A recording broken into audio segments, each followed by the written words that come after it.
9 o'clock. What does that even mean directly to you? I don't know. Neuralink. So, hey, I just say things, dude. Oh, no. Neuralink. I'm just trying to make it happen over here. Good All morning right. out there, everybody. Please let us know where you're watching us from as you join the chat on LinkedIn, YouTube, Twitch, Twitter. I think we're on. We're still on Twitter. Good morning. Yeah, please let us know. We love seeing where everybody's coming from. I am, of course, coming to you from beautiful, fragrant Soma in downtown San Francisco, California, and our stalwart host Satya is joining us from San Diego, California. It's beautiful, beautiful. We had rain last night, and so it's all clear and beautiful. We had rain too for the first time in a pretty long time, and it was really nice. Adam and Brandon are our guests today. Where are y'all joining us from? I am right between Phil and Satya in San Mateo, California. Cool. And I am not. I'm in Tulsa, Oklahoma. way a ways. Tulsa Doom. Yeah. That said, Brandon has made Tulsa, Oklahoma, the center of Oklahoma gravity for OpenCV. Wow. Awesome. Yeah, That's we true. appreciate that. Good. Hello, Germany. Hello, Norway. It's good to be back, Norway. Hello, Phoenix, Arizona. Hello, India. Somebody said they're watching from LinkedIn. I'm on to you. I see what you did there. Sweden, India again. United Kingdom. Good morning, James. Hello, Delhi, India. Hello, Bharat. Hello, France. Hello, Israel. We get folks from everywhere, and we truly do love to see that. So morning, for Steve people, Simpson, our boy Steve, always a pleasure. What's that, Steve? well, so for people who are watching on LinkedIn, we have an incentive for you to join the Zoom call. Basically, today we are going to give away a hardware prize. So if you join the LinkedIn, join a Zoom. Yeah, just go to opencv.live and you can join the Zoom. Yeah, if you join the Zoom, you will be able to answer a question. If you are the first to answer the trivia question that we ask, at around the 1 hour mark in the webinar, you would be eligible to get a very sophisticated and new hardware, which we will talk about in this webinar. Yes, that's right. All 105 of you currently watching on LinkedIn, join the Zoom if you want a chance to win a Tangram HiFi sensor. We appreciate the generosity of our guests. Hello, Madagascar. I think that's a new one for us. Yeah. No. Actually, I said that last time also, or a couple of episodes. Oh, really? That's funny. Yeah. Tiana is a regular. They all just blur together. Like Tiana is a regular, almost episodes. every episode. Yeah. That's awesome. We Yeah. appreciate it. But bucket list for me to visit Madagascar. Yeah. Austria, Switzerland. Hassan on LinkedIn wants to know the Zoom link. The Zoom link, as I said, is opencv.live. That'll bounce you straight into the Zoom webinar. There's currently 35 folks watching on Zoom and a little over 100 watching on LinkedIn. So your odds are pretty good if those numbers stay. Those numbers stay what they are. So Phil, that was opencv.live. OpenCV.live without the HTTPS. It is HTTP. Yeah, it's HTTP for some only reason. because I'm cheap. Oh, wow. And Dangerous. Also very lazy. Jeez. All right, should we get started? We are 3 minutes past the hour. Yeah, I think let's get started, Steve. Hello, everybody. Welcome to OpenCV Live. Today we have two guests from the latest bronze members of OpenCV. We have Brandon Miner, who is the CEO of Tangram Vision, and Adam Rodnitsky, who is the Chief Operating Officer of Tangram Vision. And today we are going to discuss a brand new product that they have launched. The launch is currently going on Kickstarter. And, welcome both of you. And thank you so much for being an OpenCV bronze member. And not only that, I mean, you also are the only company that literally wrote us a check, which means that you wrote a check, right? You did not transfer the money, you wrote a check. The only company who has supported us by writing a check. So that's. But before we go on to you and start the webinar and talk about the product, I have with me Phil Nelson, who is the Director of Content and Creative at OpenCV. He organizes the show, manages the show, and if anything goes wrong, it's his fault. Satya is absolutely right. I am your co-host with the co-most, the second banana who is second to none. I'm also your +1 and only. It's Mr. Nelson.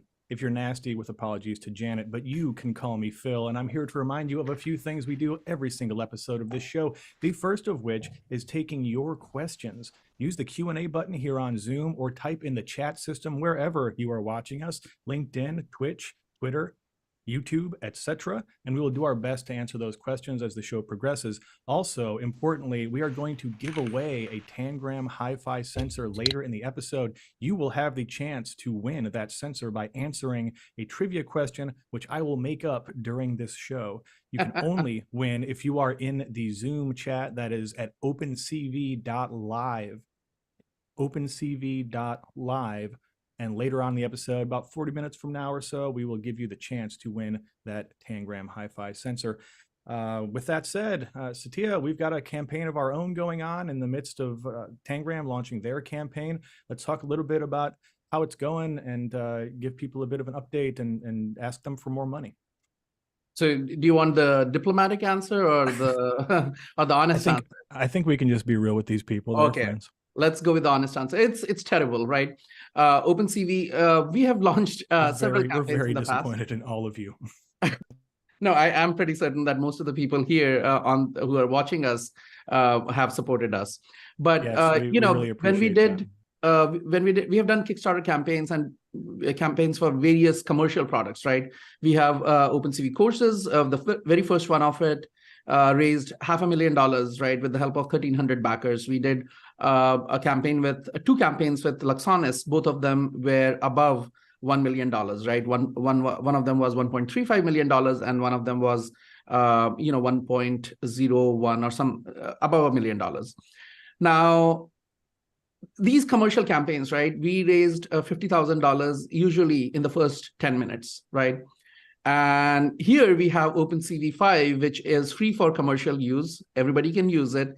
All the people can use it. And we have raised only about $37,000.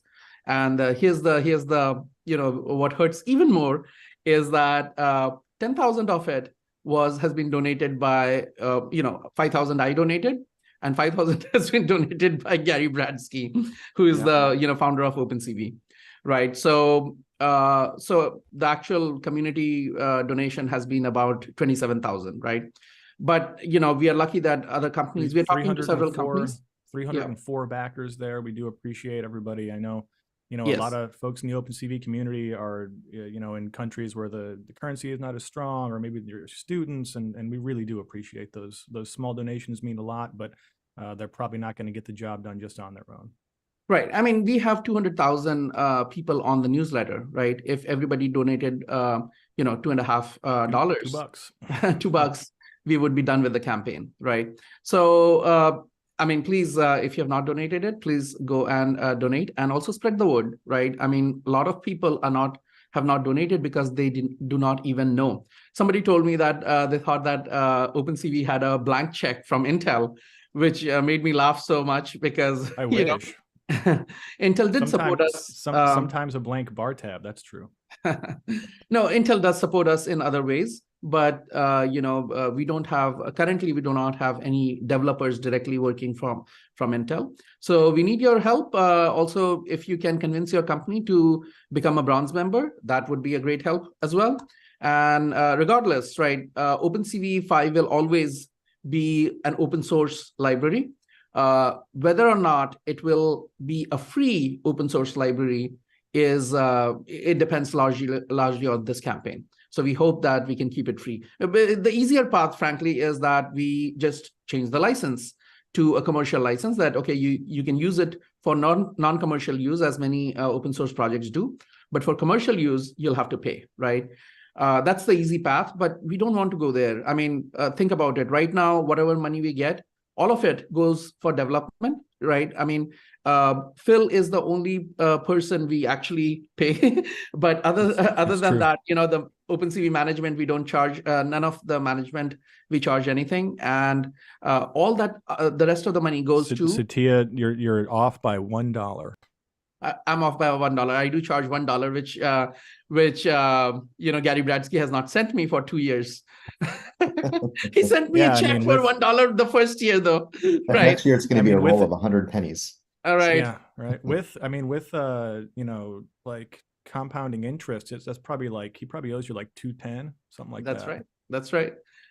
Yeah. So what I was saying is that it is going to be free, open source, but depending on how the campaign goes, we may have to make it paid for commercial use, right? And your contribution would help to keep it free. So the other point I was trying to do, by the way, we don't want to do that. Oh, we don't want to do that because we would way rather not do that. Right. So right now, whatever money comes in, we actually use it to pay the engineers. But if we make it a commercial company, I'll have to hire a sales team. Yeah, nobody the money is actually going to the sales team, people. Right? That's ugh. Right, it's nothing wrong with sales people. I mean, they are very necessary. I disagree. It is just that I just want to focus our effort, and also I don't want to manage a large organization. A small organization of engineers is what we want to do, right?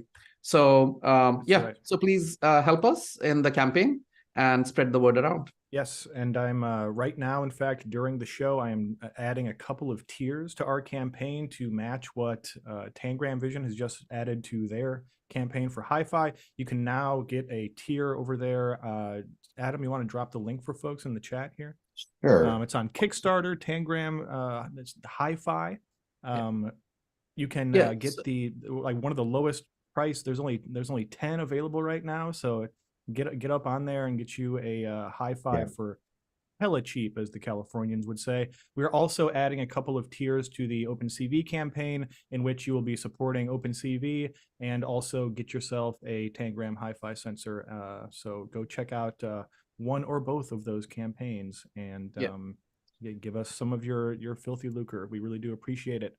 So I really like the product. In fact, I just supported it before coming on this. And obviously, I supported the version that donates $15 to OpenCV. Thank you so much for that as well. I mean, you're a bronze member, but you also took this additional step of giving part of what you raise on that to OpenCV, and we really appreciate it.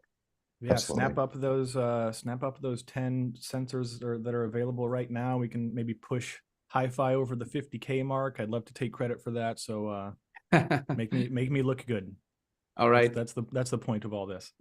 All right. So now we are ready to start. I would love to hear more about Tangram Vision and your vision moving forward, and also the product that you just launched. It's amazing. I have seen the demo at one of the conferences that we went to, and it blew me away, right? And the reason I have supported the campaign is not for some philanthropic purpose, to be honest.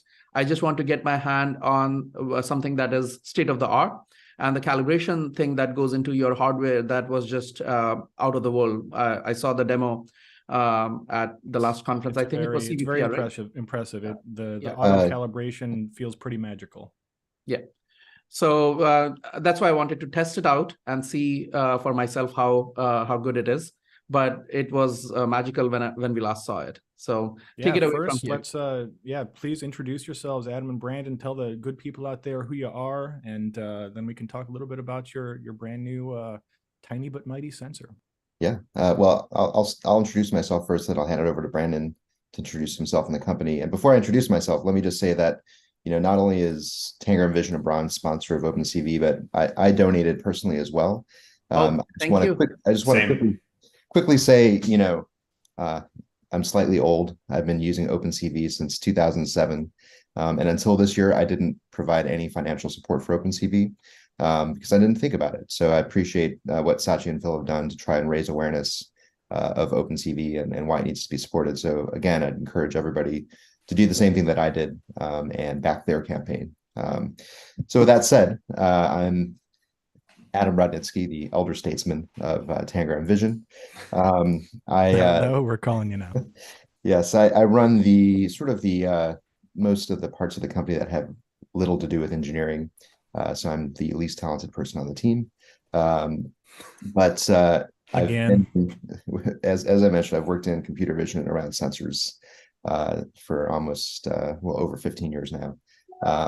And like Phil, like Brandon, and like many other people on our team, I was previously at a company called Occipital, where we made a sensor, a 3D sensor called Structure Sensor, which we launched on Kickstarter just about 10 years ago. So we're sort of taking a page out of our history and doing that again with HiFi. I will turn it over to Brandon to introduce himself too. Cool. My name is Brandon. I'm the co-founder CEO. Like Adam kind of hinted, I'm kind of technical lead here, as well as, you know, people management. But really, my role is to inform the technical direction of the company. And one of the first things I want to bring up with HiFi is that we, as a company, didn't necessarily come out of the gate wanting to do hardware. I want to be very clear about that. We were a software company through and through. We love software. We think software solves problems, which is why we love OpenCV, by the way, because it solves problems. But we heard over and over from our customers that there was a hole in the market. There were some things that they didn't see happening with depth sensors that they thought were crucial to their performance in long-term autonomy, very specifically long-term autonomy. And so Adam and I just kept hearing this and hearing this and hearing this and hearing this. And eventually we were just like, okay, we've made a depth sensor before. What if we did it again? And then that idea blossomed into action. We had a talk with the team. They were very sad. But once they understood exactly kind of what we were doing, it all made a lot more sense. When Adam told me y'all were making a sensor, I just laughed in his face for a solid minute. I know. Yeah. It's like after all we went through, you're doing this again. I know. Yeah. it's one of those things. I think you know, as PayPal, you remember PayPal, there's a term called PayPal mafia. A lot of people from PayPal, they went on to do very good things, right? Outside PayPal. And the same thing can be said about Occipital, right? There are a lot of other companies that have come out of Occipital that have done really good work in 3D depth sensing and other related areas. So yeah. Even Yeah. attaching robots to swords like Sai. Exactly. Yeah. I think when I counted, I think there are 7 companies that have emerged from Occipital. Wow. Damn. It might be more now, honestly. Yeah. And some I think probably you know, a couple in particular to shout out would be you know, Light Twist from Vikas Reddy. It's doing very fascinating things with creating virtual sets. And then of course I was super impressed to have seen the latest demo from Arcturus Industries, which is Jeff Power's company, with Gaussian splatting. I was in the back of my mind, the first time I saw Gaussian splatting, I was like, I got to call Jeff and see if he knows about this. Of course he knows about this. Yeah. So, of course. Yeah. Yeah, both of whom have been guests on this show, and in fact, I think we've had almost all of the Occipital spinoffs on this very program in the past. Yeah. There are a lot of them, and they're all doing good work, which is even better.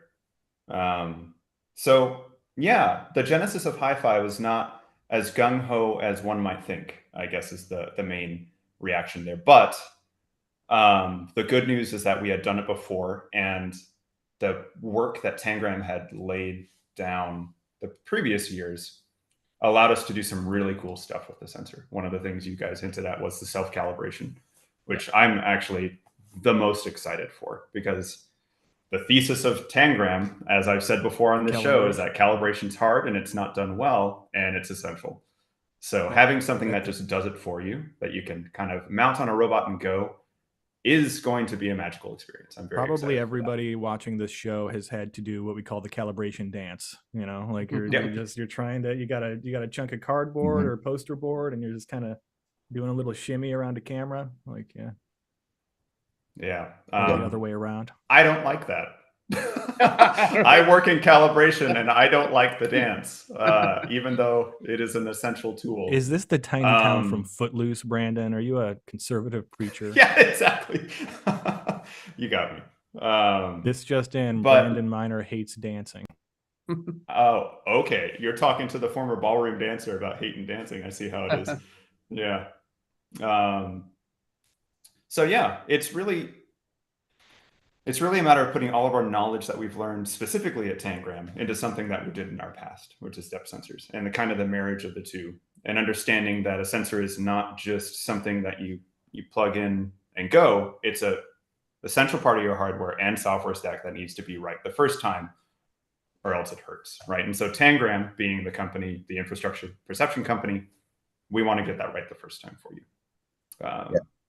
And not to jump too quickly into the spec of the sensor yet, but because we are we've sort of been a calibration company at our core, we've been able to do some things with the sensor that probably very, very few other companies could do.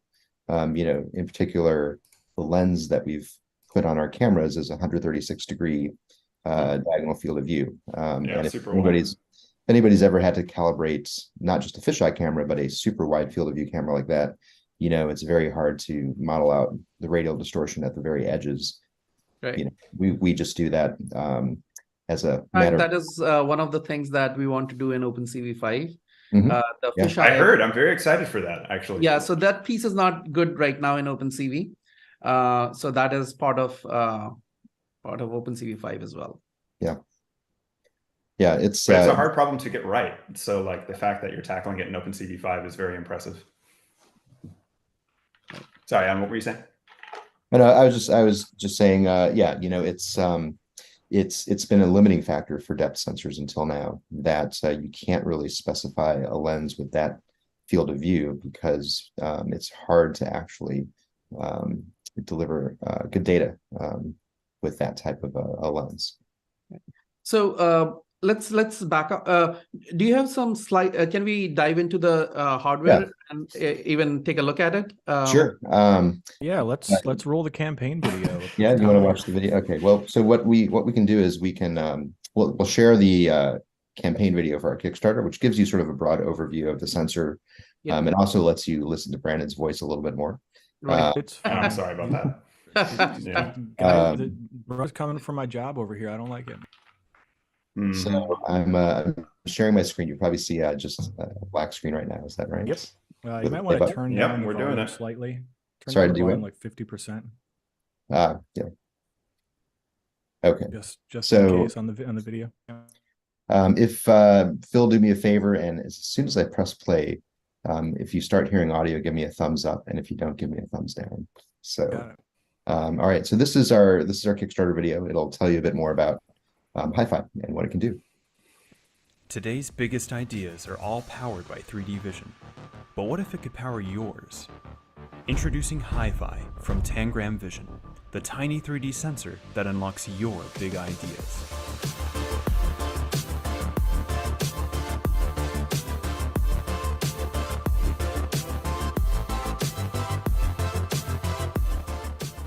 HiFi is an AI powerhouse with 8 TOPS of AI processing power and 8 gigs of onboard memory. Run pre-trained neural nets at the edge using TI's deep learning interface, TIDL. Or train your own models using HiFi's precision 3D data. And about that data, HiFi's AMS Mira 220 cameras give you more resolution at 2.2 megapixels and more field of view at 136 degrees across. This means more possibilities to push the state of the art. HiFi synchronizes with the rest of your sensors via GPIO. Stop worrying about time. With HiFi, you'll have plenty of it. Building a robot? Plug in HiFi and stream ROS2 topics straight from the sensor. HiFi is fully self-calibrating, even after mounting. This alone can save you months to years of development. Worried about your connection reliability? Worry no more. HiFi has USB-C and power over Ethernet. That's not all. HiFi's long list of helpful features, like multiple mounting points, an LED status indicator, and dual projectors all work together to make it the best depth sensor in its class.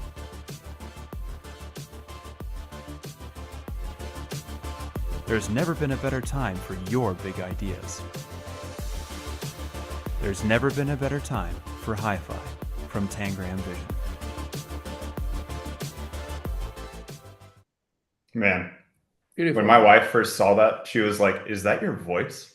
So That's weird. your voice. I showed this to my lady friend, the OpenCV video to my lady friend, and she was like, "Was that your voice?" Like, Yeah. you don't know it by now? Uh-huh. I mean, that voiceover was fine, I guess. I'll give it a B+. I appreciate that. Thank you. I did it like 1:30 in the morning. Well, I mean, that's the only time to do it. You got Yeah, that part for right. sure. You got that part right. So I really like that it has for times two things that really stand out, right? One is the self-calibration part, and people don't realize that the calibration is often off by a little, right? And then you don't get good depth estimates at all. And this self-calibration part fixes that piece. You get very high quality depth estimates. The other thing was that it is designed for working with other sensors, right? Time synchronization is so important when you're especially in robotics application where yours is not the only sensor, right? So in that case, you need several sensors to work together, and that GPIO option gives you a very good option to synchronize with other sensors. But tell me a little bit about the quality of the sensor, how in terms of how large is the sensor, and also about the projector. You mentioned also some people may not know, right? What kind of stereo is it? Is it a time of flight sensor? Is it a projector camera system? So please explain a little bit. Yeah. Well, so we'll start with size. Actually, here is one of the prototypes of HiFi. And for a size comparison, this is the thing on my desk that I found that is more or less the same. Yeah. So if you have a roll of tape, that's about the size of HiFi. Or Mount that on your robot. Yeah. So that's about the size of a credit card, right? I mean, at the top. Yeah, generally speaking, I'd say a bar of soap or a deck of cards would be equivalent. So we'll admit it's not the smallest sensor, but it is a very small sensor. It's also not the least expensive sensor, but it's still relatively inexpensive. But it's, I'd say the size and price, a lot of that comes down to the fact that we kind of did not stop with adding things to this sensor that we thought were important, that would address the sort of the gaps that we've been hearing from people in the industry. And so, Satya, you mentioned the projectors, for instance. Gaps bigger than a Cybertruck body panel. Am I right, folks? You could fit this in the Cybertruck's door gaps. But yeah, we have dual projectors on this. And why do we have dual projectors? Well, because nobody has ever done a depth sensor with a field of view that this has, and we needed two projectors to cover the field of view. Okay. So, it's certainly, in active mode, we didn't want to just cover part of the field of view with a single projector. That just wasn't an option. So, those kinds of design decisions were driven strictly by what customers have asked us for in terms of the performance of the sensor. It turns out there is no projector that can single-handedly handle that. So, so two does the job. And of course, like any active stereo sensor, the projectors are sensitive to IR light. They can get washed out in sunlight. But in that case, we fall back to passive depth.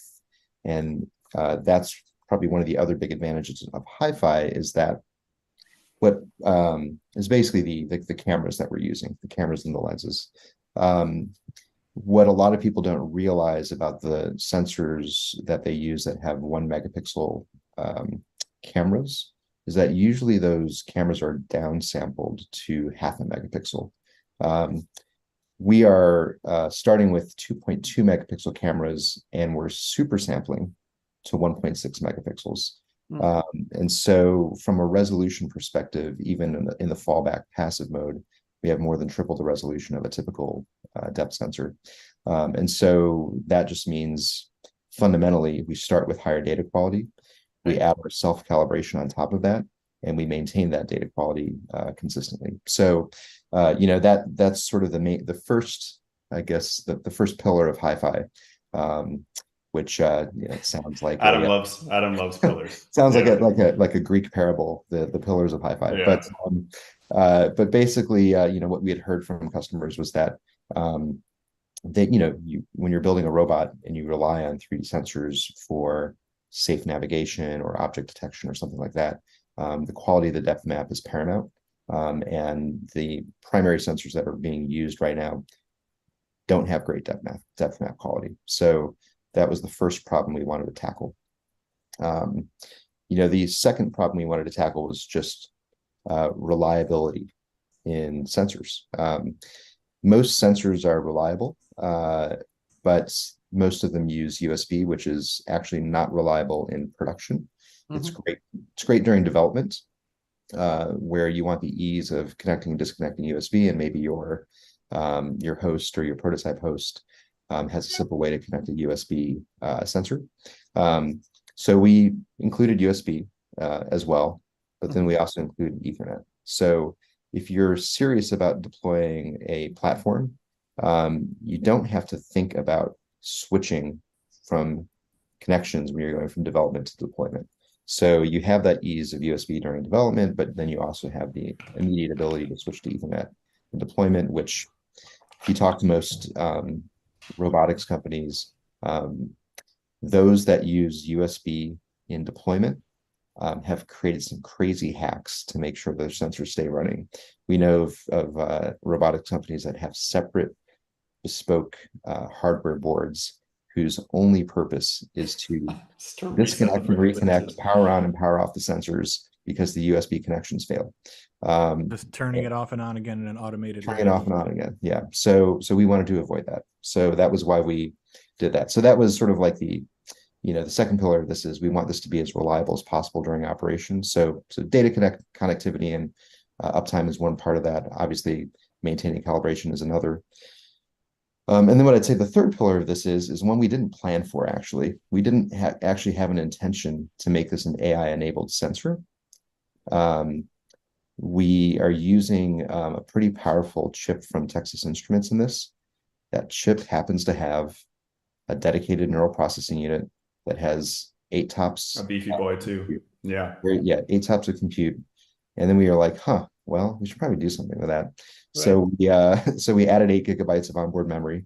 So that means that you can actually load and run pretty sophisticated models straight on HiFi, even if it's not connected to the cloud or anything else. You can preserve your host compute. And the neural compute on this, the 8 TOPS, isn't shared for any other processes. We've got a dedicated depth processor on this, so we don't need to use that. We don't need to use the neural processing unit. So all of that 8 TOPS of compute is available for AI, unimpeded by anything else. So we've already got a couple of questions here about that processing. Could you talk a little bit about how that processing compares to, say, the RealSense or even OAK-D? Yeah. Depth processing or the AI? The 8 TOPS, the AI. Mm-hmm. Yeah, so with Intel RealSense, there is no RealSense that has onboard AI. They do have the neural compute stick, which you can plug into a USB-A port, I believe, and add compute there, which for some people is a good option. Luxonis, their Myriad X Pro chip has 4 TOPS of AI processing power. 1.4 TOPS of that is available after they do their depth calculation. And also, excuse me, we're fans of Luxonis. We don't mean to. We're trying not to directly compare ourselves. Yeah, there will be no belittling of Luxonis. Yeah, and Luxonis they're gonna come out with sensors that have more AI compute than this. So if that's important for you, you can wait for that. I thought you were a marketing guy. What's going on? No, so I'm really bad at my job, Phil. I think the 2 cameras, OAK-D, right, and this one, they cater to different segments, right? Yeah. Over there, first of all, this is a higher end version of things. Everything is higher end here, right? Even 8 tops versus 1.4 tops, which is available. Technically, there are 4 tops in OAK-D, but when you're using depth, then a lot of that processing is taken over by for calculating for the depth estimation part. And then some is for CV, and then 1.4 or so is for AI, right? Compared to that, this has 8 tops, right? So this is a higher end product. But we also, Luxonis also says that, if you want to use OAK-D, don't think about it as a replacement of a depth sensor, right? It is an AI camera that can do depth, right? So if you want to do, you have a person in front of you, right? And how far they are, right? It can detect, okay, there is a person there and they are 5 feet in front of you, right? But a lot of applications require a much higher fidelity, right? They need a much higher quality of depth. And for those kinds of things, we need something which is like HiFi, right? Yeah, so they don't compete directly, And the other thing is about connectivity also, right? OAK-D, I don't know about the other versions of OAK-D because there are several variants now, but OAK-D did not have time synchronization, etc. And this has, it is designed to work with other sensors. Yeah, exactly. We got another good question here from the Peanut Gallery, which is, what's the beefiest like AI you've run on this thing so far? Like, what's the heaviest? Yeah, so good question. We actually haven't pushed it to its limits quite yet. Yeah. So as we said in the trailer, the chip operates natively with TI's deep learning network, TIDL. And what that allows you to do, we had all those logos pop up. That wasn't just for show. You can actually use all of those programs, right? As long as they can be kind of sampled into a format for the TI chip, which it's pretty straightforward to do. We're going to be working on that API to make it more straightforward, of course. But that being said, the initial runs we did with the chip were with networks that TI was using to demonstrate the project, right? So a lot of segmentation, YOLO V5, I think something like that, right? And we put them on there and they just worked. And we were like, okay, this is fine. So what does the pipeline, what does the pipeline look like? So let's say, I know the OAK-D pipeline very well. What happens there is you train the model using PyTorch or any training framework. You use OpenVINO to create the intermediate representation, and then you load it onto OAK-D, right? Yeah, so that's it's nearly the same, except right now we're not doing OpenVINO, we're doing TI's kind of. Of course, yeah. OpenVINO is for Intel. Yeah, but it's going to be the exact same thing, right? Okay. And the API is going to be very similar. Okay. So anybody using that pipeline kind of format right now is going to feel kind of at home with what HiFi offers. This is probably a great time to talk a little bit about the software and how you actually engage with the HiFi. Can you talk about that a bit for folks? Like what, talking Python, C++, Rust, like what you got? Yeah. So right now, the API, first and foremost, our goal with the API is to make it universal between the USB-C and the Ethernet, right? And so what we don't want to happen is that you're going from development to deployment, you decide to switch modalities, and then you have to rewrite your software, right? Because of something or other.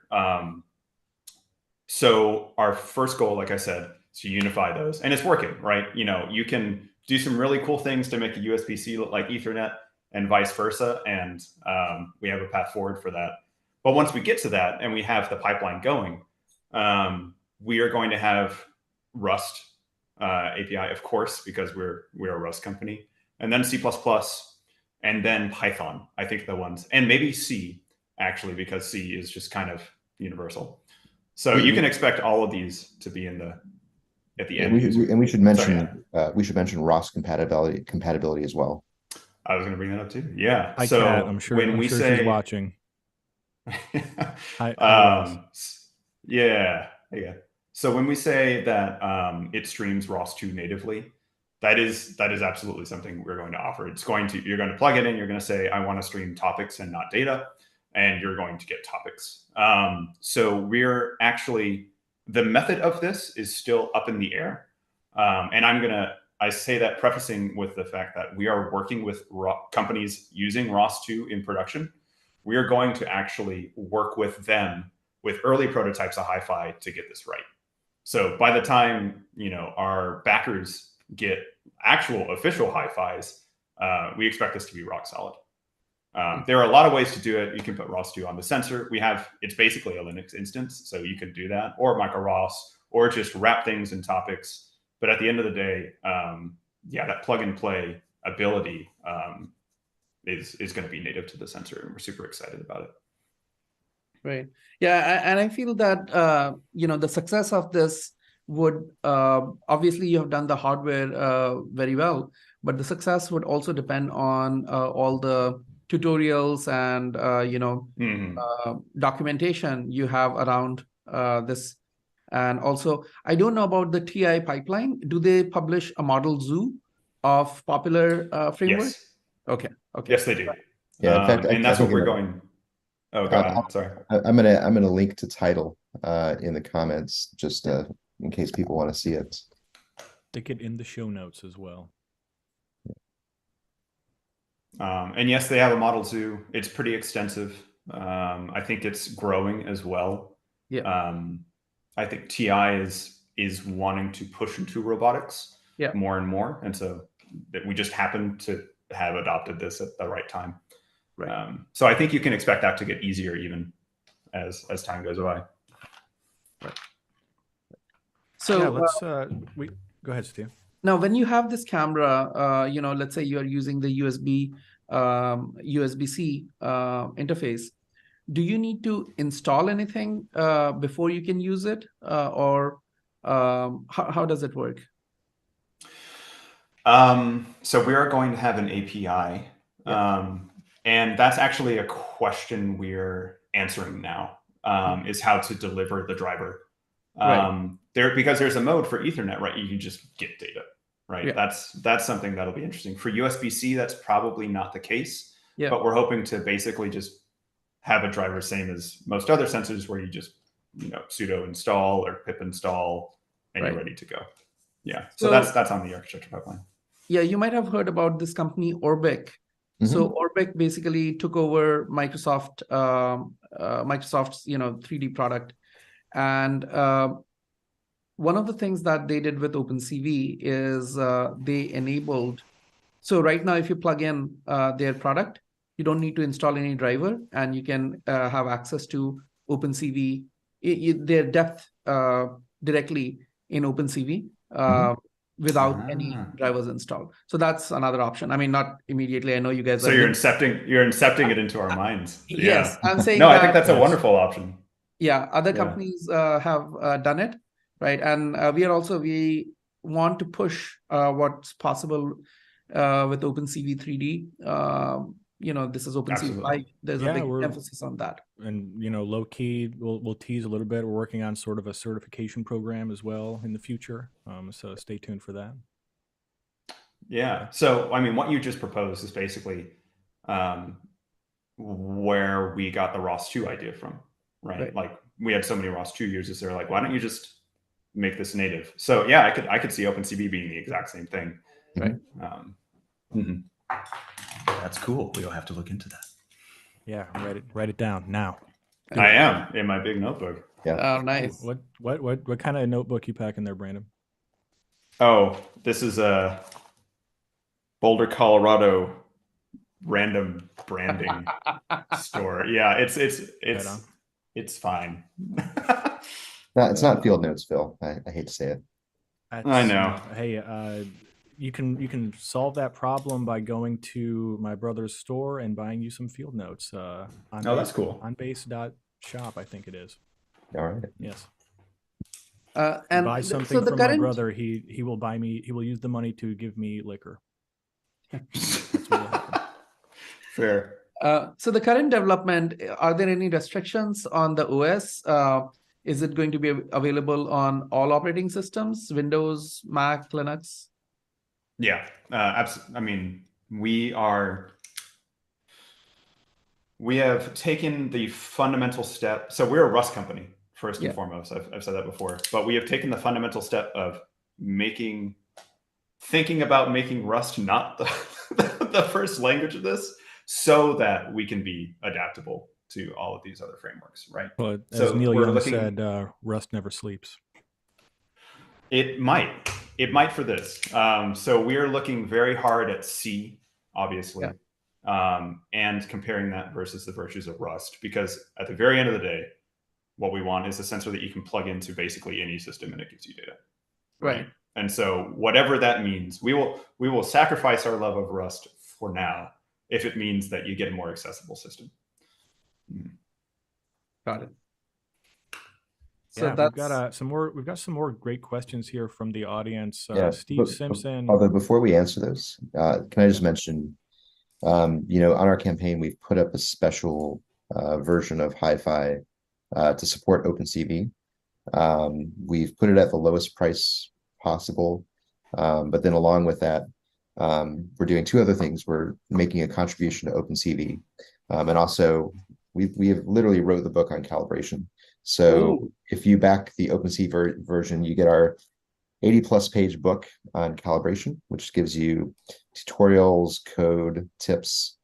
We hand these out at conferences usually, but this is the first time that we'll be offering it, where you can just get one without having to actually deal with us in person. So what a deal. What a deal.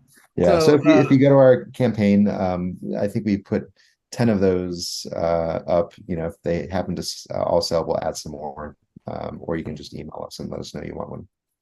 Yeah, just Excellent. To give, I mean, I would love that as well, right?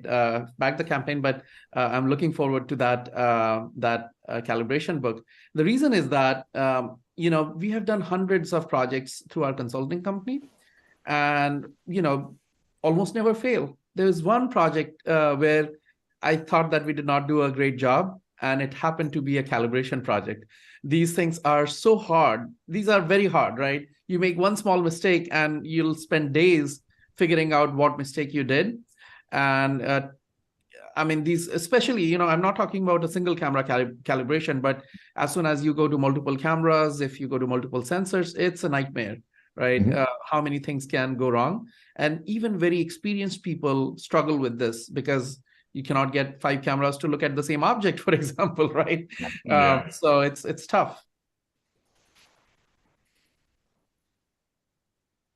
Yes. Sorry, Phil, what were you going to say?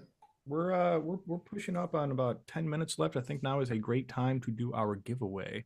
Our friends at Tangram have generously, after I bullied them into it, decided to give everybody one person will win a Tangram HiFi when campaign rewards ship. What's the timeline looking like for that, fellas? So we've put the ship date as April 2024. We did that because for the same reason we set our ship date 10 years ago with Occipital, which was we don't want to be a Kickstarter project that ships late. So we wanted to set a low expectation and beat it. We think it's possible that we'll have these shipping in March, actually. But April is our safe date. Great. That's awesome. So folks who have never joined us before, or if you just need a little bit of reminder, one of the things we do on this show is a giveaway.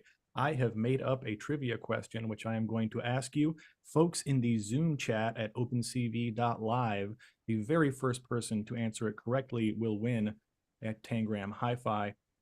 Please, if you have won something in the last several months, do not answer and give others a chance to win. Get ready to answer now. This one is going to be a 3-parter for 3D. Earlier, we saw a campaign video. We've learned so much about the HiFi sensor. You're going to have to answer, give me 3 pieces of information here. The very first person to answer in the Zoom chat will get this sensor when rewards ship.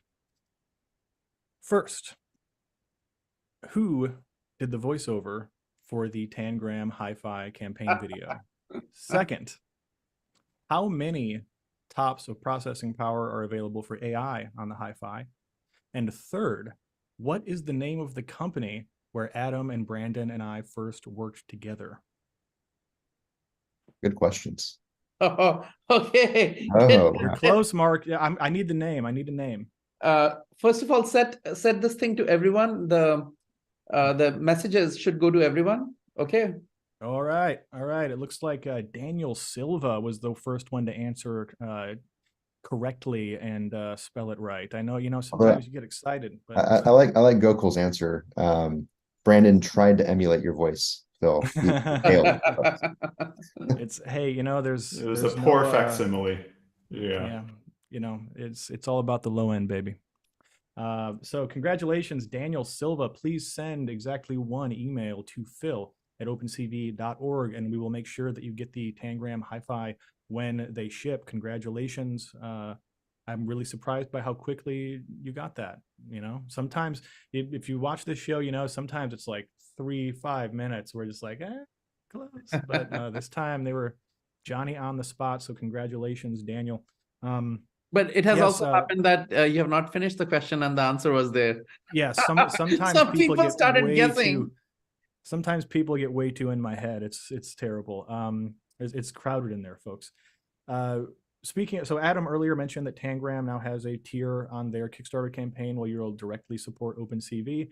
OpenCV has now also added 2 tiers to our campaign to raise funds to keep OpenCV free, where you can get a Tangram HiFi sensor when they ship and support OpenCV there as well. There's also a tier where you get the OpenCV University Master Bundle and a Tangram sensor and direct support for OpenCV. So go check that out on Indiegogo. It's igg.me/@/OpenCV5. We've raised a couple, I think about a little over $2,000 maybe during the show here, which could be worse. But we've got a bunch more questions here and about 7 minutes to do them in. For example, Steve Simpson would like to know, what's the longest you've run a HiFi continuously, without dropouts and things like that? Hours, but then we Yeah. So- It is hours. So basically, we've had HiFi lead engineer hardware Paul has been running HiFi at 90 frames per second. Fine. It just goes. And so, yeah, it's not a concern for us right now. Also, what helps, to be quite frank, is that the API isn't complicated, right? We're on Ethernet, we're emulating Ethernet, we're emulating packets. So at the end of the day, all you're doing is sending data. It's a little structured, but you're not doing anything fancy with the data. You're just sending it over, which is why we have all these resources like the depth and the AI are so free, because at the end of the day, the core is pretty light. So yeah, it just streams. Yeah, Steve is wondering for, even longer term stuff like 48 plus hours. Have you done anything that extensive yet? Not yet. We have not. Yeah. But we'll try. I don't see any reason why it won't, but it'd be fun to just set up a webcam and stream it, see how long it takes to die. Adam has suggested that exact thing, and I think it's a good idea. Yeah. Terrible minds think alike. It'll probably be in my garage, mounted on top of the Tangram Vision mapping mini. Mini. Somebody on LinkedIn actually asked you, do you have any more footage of the mini? I know you did a couple of you've done a couple of things with it recently. Yeah, we've got some B-roll of the mini. If you go to our YouTube channel, you can see the mini mapping at self-racing cars on Thunderhill Raceway, where we were one of the slowest cars, but still by a lot. Can't expect much from a 50-year-old mini. So keep telling yourself that, buddy. One thing we haven't talked about yet, and a couple of people have asked during the show, what's going to be the MSRP for this thing? Yeah, so the we wish the MSRP was less, but we have loaded this with so much high-end stuff that it can't be. The MSRP is going to be $549. With that said, right now on the Kickstarter campaign, you can get it for as low as $349, which is $200 off. That makes it comparable to a RealSense or an Oak D Pro, for instance, during Kickstarter. Obviously, if you work for a larger company and you order 1,000 of these, we will be able to offer discounts for volume purchases. But we've looked at comparable sensors in the market that offered similar specification. Sensors like the Intel D457, the Stereolabs Z2, the Luxonis Oak D Pro W, and some others. And we're actually priced right in the middle of where all of those sensors are priced. So we we are we wish it could be $299. It can't be. Yeah, but at the end of the day, one of the other things we hope to spec out is that HiFi does more than just what a traditional sensor would do. So Yeah. where you would need 4 or 5 or 6, where we work with our customers that have 4 or 5 or 6, we would hope to just put like 3 and have the whole system done right. And so that's going to be a lot of the first technical the field of view robotics certainly, demos we're doing. Yeah, field of view certainly for multi-sensor applications, the field of view could allow this to take the place of a couple of sensors, for instance. Exactly. Do you have any plans to add an IMU to it, or does it already have an IMU? It doesn't have an IMU. When we looked at the possibility of adding an IMU, we looked at the IMUs that are typically put on depth sensors that can fit within the cost profile of a depth sensor like this. And generally speaking, they're bad. Okay. That being said, we are a calibration company. We do IMU calibration. We can make a bad IMU good. But generally speaking, the robotics companies that we work with that use IMU typically ignore the onboard IMUs on the depth sensors they use, and they use a better IMU as a separate component. Now, with that said, we do have a stretch goal in our Kickstarter campaign to add an IMU. And so if you back our campaign, you'll support us doing that. Of course, HiFi isn't going to be the only sensor we launch. We'll probably launch other versions, just in the same way that there's a RealSense D435 and a D435i. Right. There could be a HiFi and possibly a HiFi MU eyes at the end. So yeah. So what are the stretch goals? Can you talk a little bit about the stretch goals? Yeah. So do you want to? Does one of you want to share the campaign page a bit while you're talking here, so folks can look? Yeah, let me do that. I will talk about the stretch goals in the meantime. So our first stretch goal is IP65 rating, and this is again something we heard directly from customers, mostly outside, or mostly customers that work outside. You have dust ingress and water, so makes a lot of sense to add that. It is a little bit more engineering work, though. Hey, there's Satya. Yeah. That resolution, my face is recognizable. Yeah. Wonderful. That's the little dot. Yeah. Even without the hat. That's right.